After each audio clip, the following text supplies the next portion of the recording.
وَإِذَا سَأَلَكَ عِبَادِي عَنِّي فَإِنِّي قَرِيبٌ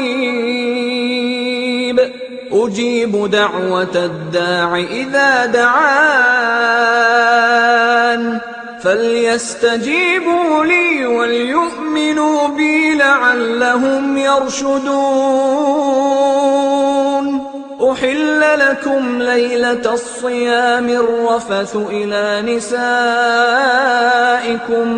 هُنَّ لِبَاسٌ لَّكُمْ وَأَنتُمْ لِبَاسٌ لَّهُنَّ عَلِمَ اللَّهُ أَنَّكُمْ كُنتُمْ تَخْتَانُونَ أَنفُسَكُمْ فَتَابَ عَلَيْكُمْ وَعَفَا عَنكُمْ فَالْآنَ بَاشِرُوهُنَّ وَابْتَغُوا مَا كَتَبَ اللَّهُ لَكُمْ وَكُلُوا